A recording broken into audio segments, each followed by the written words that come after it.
Next morning arrived heavy with silence. The house that once echoed the clock now felt like a place wherein the walls whispered secrets. Eamon moved quietly through the long corridor, her dupatta brushing against the old photographs that lined the You know walls, what? memories of happier times. You when her look father's smile beautiful. meant safety, not fear. Malik Sahib sat in his study, a room that smelled of old wood and freshly brewed tea. Papers were scattered across his desk, business contracts, property deals, and the latest newspaper, its front page filled with the photo from last night's charity event. The headline screamed in bold letters, "Businessman Malik, S. Linked to former employee." His jaw tightened. The words cut deeper than any blade could. When Eamon entered, she hesitated at the door, watching him for a moment. His shoulders were stiff, his expression unreadable. The rain had stopped outside, but inside, the storm was still raging. "Abbu," she began softly, her voice trembling. Malik didn't look up. "Do you know what people are saying about us today?" His tone was calm, too calm, the kind of calm that comes before a storm. "I didn't go there to cause trouble," she said quickly. "It just happened." He didn't mean. Malik raised his hand, silencing her. His voice was filled with disgust. "You still defend that boy? After everything he's done?" Eamon stepped closer, her eyes pleading. "He didn't do anything wrong, Abbu. You never gave him a chance to explain. He lost everything because of you." That struck a nerve. Malik's eyes flared as he stood, slamming his hand on the desk. "Because of me. I saved this family's honor, Eamon. That boy would have dragged our name through the mud. A man with no background, no respect, no class, how could he ever be your equal?" Tears welled in her eyes, but she refused to look away. "He has a heart, Abbu. That's worth more than any title or property." Malik laughed bitterly. "A heart? You think love feeds families? You think emotions build empire?" He turned away, gripping the edge of his desk so tightly his knuckles turned white. "Love is for fools, Eamon. I built everything you see here by killing love, by choosing respect over weakness." His words echoed through the room like thunder. Eamon felt a chill run down her spine. This wasn't the father she remembered, the one who used to protect her from every pain. This was a man hardened by pride, consumed by reputation. "Abbu," she whispered, taking a step forward. "He's changed. He's working now, trying to make something of himself. Please, don't punish him for being poor." Malik turned sharply, his eyes cold. "I'm not punishing him for being poor. I'm protecting you from being ruined." Eamon's voice trembled. "You're not protecting me, Abbu. You are suffocating me." For a moment, silence hung heavy between them. Malik's expression flickered with something softer, pain, perhaps, but it vanished as quickly as it came. He looked away. "You'll understand one day," he said quietly. "When the world turns against you, you'll thank me." She stood there, heartbroken, as he sank back into his chair, pretending to read the newspaper again. The sound of the ticking clock filled the room, each tick a reminder of the distance growing between them. Finally, she turned to leave. At the door, she paused and whispered, "The world already turned against me, Abbu, and you led the way." Then she walked out, leaving Malik alone with his pride, and a silence far louder than any argument.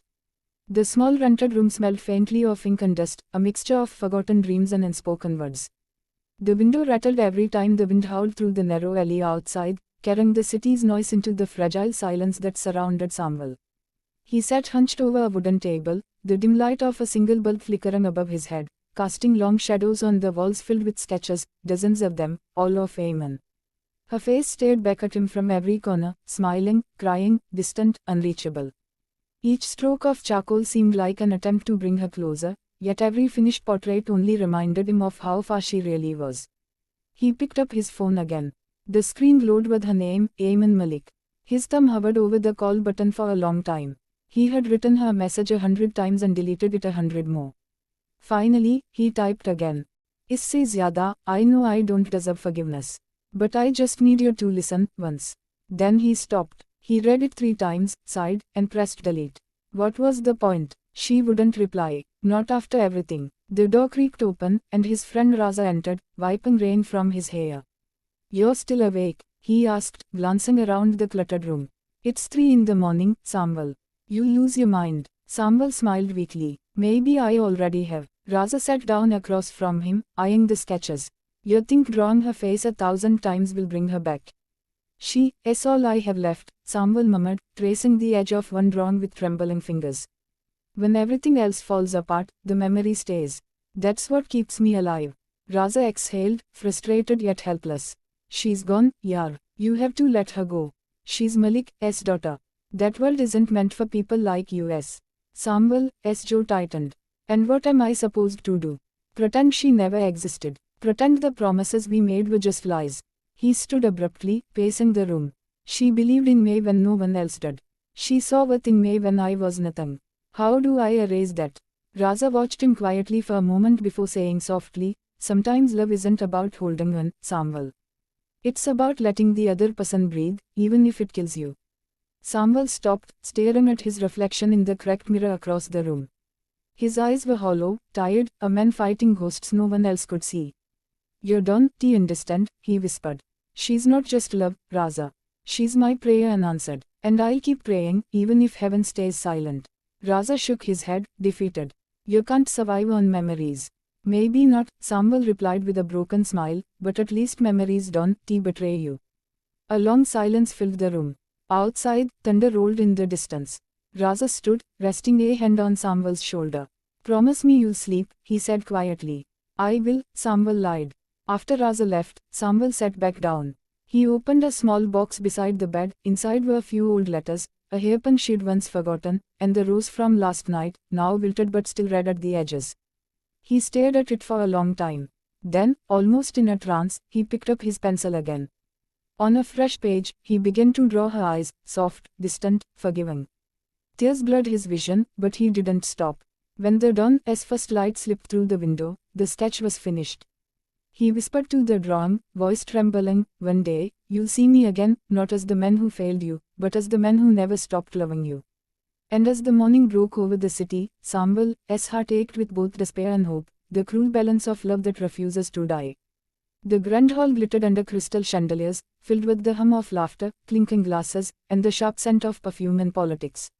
It was the annual charity gala, Malik Sahib's pride, his stage of power and prestige. Every year, the city's elite gathered here to applaud his generosity, to praise his name, and to whisper behind his back. Tonight, however, Malik had a shadow over his confidence. The whispers about Ayman and Sambal had spread like wildfire. His daughter's presence at the event was meant to silence rumors, to restore dignity. She entered gracefully, dressed in a soft ivory gown, her expression calm but distant. No one noticed the storm inside her heart.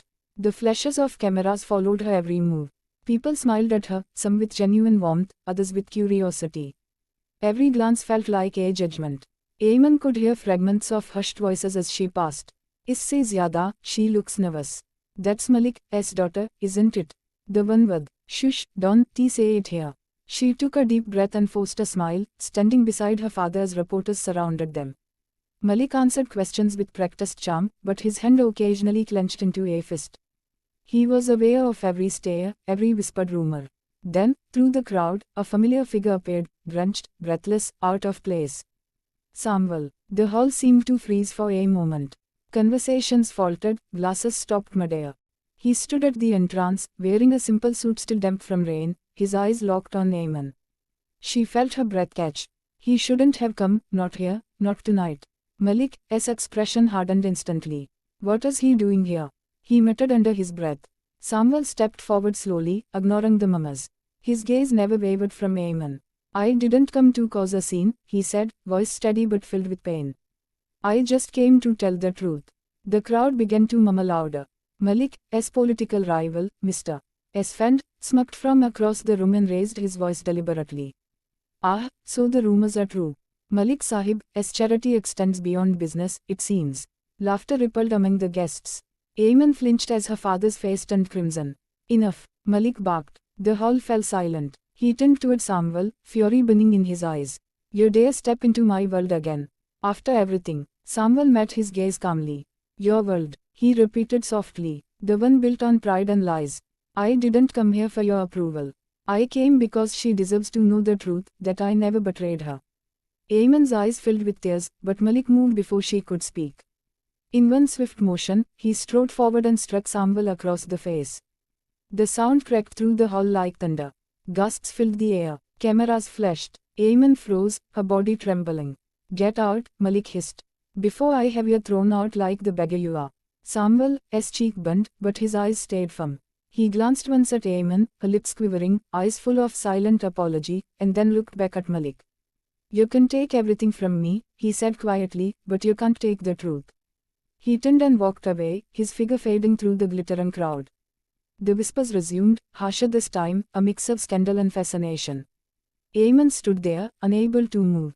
She could feel her father's hand trembling beside her, but she didn't care. Her vision blurred with tears as the sound of Samwell's footsteps echoed in her mind. And then, unable to bear the weight of the moment, she ran, past the cameras, past the stairs, out into the rain once more. The storm outside welcomed her, hiding her tears as lightning flashed above the city. Inside, Malik stood frozen among the crowd, his hands still shaking.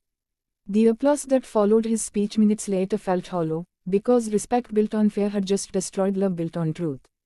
The rain had stopped hours ago, but the house still carried its silence, heavy, damp, suffocating. The curtains in Ayman's room swayed softly with the night breeze. She sat on the edge of her bed, still wearing the gown from the charity event.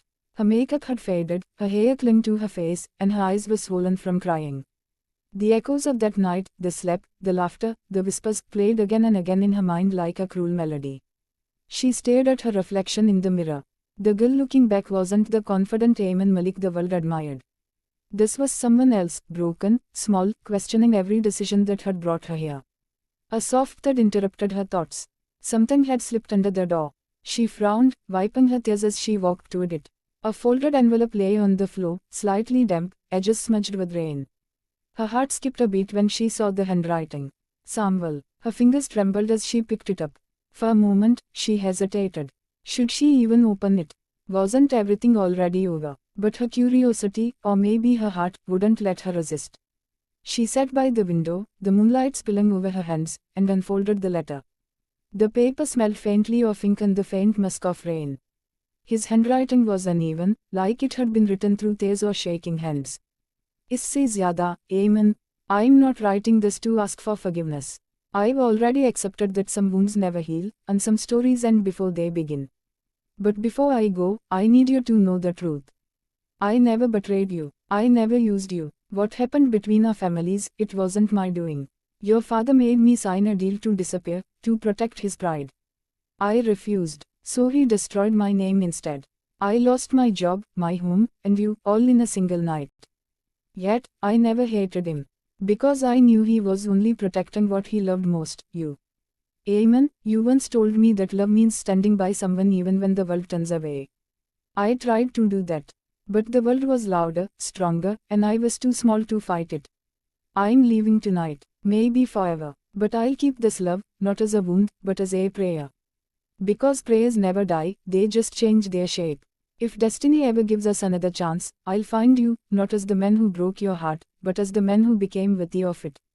Samwell. Her eyes blurred as she read the final words. Tears rolled down her cheeks, falling onto the paper, smearing the ink. She pressed the letter to her chest, as if by holding it closer she could stop him from leaving. But deep down, she knew it was too late. The city was vast, and his world had already begun to drift away from hers. She rushed to the balcony, searching the streets below, hoping for a glimpse, a shadow, a sound, anything. But the roads were empty. The wind carried the faint sound of a departing bus horn from far away. Her heart sank. She whispered into the night, "You kept your promise, even when I broke mine." Back in the street, the camera followed Samwell as he sat by the window of a worn-out bus, the letters-torn envelope in his hand.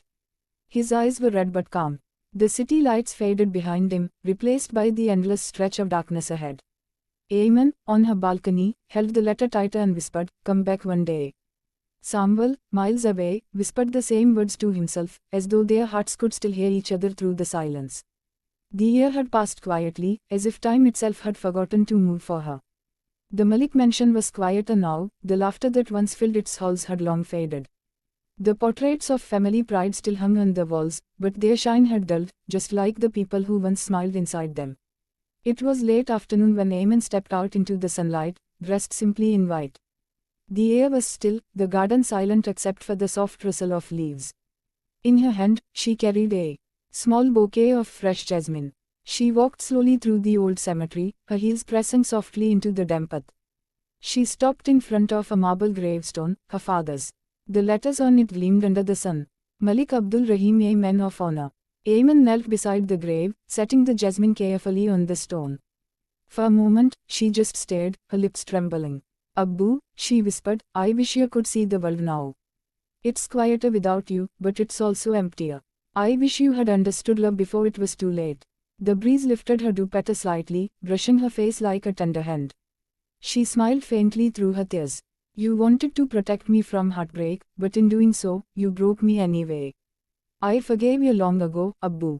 I just hope you found peace where I couldn't. She wiped her tears, closing her eyes in silent prayer. Somewhere in the distance, a muezzin's call echoed through the valley, soft, solemn, almost comforting. As she stood to leave, a voice behind her broke the stillness. Isse zyada, and I hope you found peace too, Ayman. Her body froze. The voice was deep, calm, and hauntingly familiar. Slowly, she turned. There he was, Samval. He stood a few paces away, dressed simply in a cream kurta and brown shawl, the sun painting his face in gold. He looked older, wiser, yet somehow gentler than before. His eyes, those same eyes that once burned with pain, now carried peace, maybe even forgiveness. For a long moment, neither spoke. The silence between them was not the same as before, it was softer now, filled with things understood without words. Finally, Ayman managed to whisper, You came back. Samval smiled faintly. I promised, didn't I? Maybe not in the way I dreamed, but I'm here. Her heart thudded painfully, as if reminding her it still remembered him after all this time. I thought I'd never see you again, she said, her voice barely audible. I thought the same, he replied. But some prayers find their way back, no matter how late. They stood there, facing each other, two people changed by loss, bound by memories that refused to fade. The wind carried the scent of jasmine between them, the same flowers she had placed on her father's grave, symbols of forgiveness and purity. Ayman looked down, tears glistening in her eyes. After everything, do you still? Before she could finish, Samval gently stepped closer and said softly, I never stopped. A tear slipped down her cheek, but this time, it wasn't from sorrow. It was from relief, the kind that comes after a long war finally ends. She smiled through her tears and whispered, maybe now, it's time to start again. Samval reached out, taking her trembling hand in his. Not from the beginning, he said. From where we left off. The camera slowly pulled back, the two of them standing side by side, framed against the glowing sunset. The wind rustled the jasmine petals across the grave, as if blessing their reunion. Above them, the sky turned from gold to deep orange, vast and open, like love reborn after years of silence. 2 days after the disciplinary hearing, the story had spread beyond the small police station. What began as an internal audit had turned into a national headline. News vans parked outside the precinct, their antennas pointed skyward, reporters whispering into microphones as cameras rallied. Inside, the atmosphere was unbearable. Every officer moved with the tension of someone being watched. The laughter, the pride, the swagger, all gone. Even the hum of the coffee machine seemed too loud. Sergeant Petrov sat alone at his desk, staring at a folded newspaper. The headline read, Undercover investigator exposes corruption and mockery in local police station. Below it was a photo, her photo. Elena Morozova, standing outside the station, calm and composed, giving a short statement to the press. Petrov's hands trembled as he read her words. Больше чем, respect shouldn't depend on who a person is. Every citizen deserves to be heard, without laughter, without arrogance. He closed the paper and pressed his palms to his face. The humiliation burned deeper than any punishment. Malik walked in quietly. His uniform looked wrinkled, his eyes red from lack of sleep. Tears showing it on every channel, he muttered. My family said, my father didn't even look at them this morning. Petrov didn't answer, he didn't have to. Every word of that report was true. Moments later, the main door opened. Everyone froze. Elena Morozova stepped in, once again in her navy uniform, followed by a small group of officials. Cameras flashed through the glass as journalists tried to get a glimpse. Petrov stood immediately. Mom, he said stiffly, I didn't expect.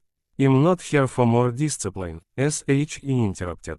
I'm here for law. The other officers guttered, you know whether to stand or sit. Elena walked slowly around the room, her gaze steady but not cruel. I didn't ask for this to go public, as he said. But the ministry decided the people deserved transparency. Her voice softened slightly. Sometimes, public shame is the only way to remind others of private responsibility. SH turned to Petrov. You've served 15 years. You know what integrity means. How did you lose it? Petrov looked down. Somewhere along the way, Mom, we forgot that people's pain isn't a joke. Elena nodded. Then maybe you can start remembering. SH set a small folder on his desk. Inside were retraining documents and a letter. The ministry has approved your reinstatement after 6 months of service in community outreach. No uniform, no authority. Just people. Listen to them, help them, learn from them. Earn your badge again. Petrov blinked in disbelief. You're giving another chance. Elena gave a faint smile. Everyone deserves one, even those who once forgot compassion. Malik looked at her, guilt heavy in his eyes. Mom, thank you. SH glanced at him. Don't thank him. Thank the woman you lied at, because SH didn't drive up. As SH turned to leave, the reporters outside began calling her name, their voices mixing with the sound of rain on the roof. But for once, Elena didn't feel anger or triumph, only relief. Before stepping out, SH looked back at the man who once mocked her. The uniform doesn't make you honorable, SH said quietly. Your actions do. Weeks passed, but the storm Elena had unleashed still echoed through the walls of the police station. The latter that once filled the corridors was replaced by an uneasy determination. The officers now spoke softly, treated civilians with forced politeness, and checked their every word, afraid of becoming the next example. Sergeant Petrov had been officially suspended but volunteered for his community service before the paperwork even cleared. Every morning, he reported to the old community center on the outskirts of town, the same district where the woman had mocked had once said SH lived. There were no uniforms here, no ranks, no salute. Just people, tired, struggling, ordinary people who didn't care about his badge or his excuses. On his first day, an elderly woman approached him, holding a cracked umbrella and a grocery bag that looked ready to tear. Officer, SH said kindly, would you mind helping him cross the street? The wind is too strong. He froze for a second, the word officer suddenly sounding heavier than ever before. Then he nodded and took her arm. They crossed slowly, step by step, as the cars splashed water across the pavement. It wasn't heroism, it wasn't justice, but for the first time in years, it felt right. Across town, Malik was stationed at a local youth shelter, teaching basic safety classes to teenagers. The first day, no one listened. They mocked him the same way he had once mocked others. But instead of shouting, he simply sat down among them and began to tell his story, how arrogance had cost him his pride, and how respect could change everything. By the end of the week, they were listening. Meanwhile, Elena Morozova continued her work quietly, turning down interviews and avoiding publicity. The story had made her famous, the undercover officer who humbled her own department, but fame was never her goal. SH believed true justice wasn't found in headlines, it was built, day by day, in silence. One afternoon, SH visited the same community center where Petrov was working. He was repairing a broken bench outside when he saw her approaching. He straightened it immediately. Mom, he said respectfully. Elena smiled faintly. How's the service treating you? He wiped his hands. Harder than I expected, he admitted. But, necessary. I see now what I forgot, that people don't come to us for perfection. They come for humanity. Elena nodded. That is something most officers never learn.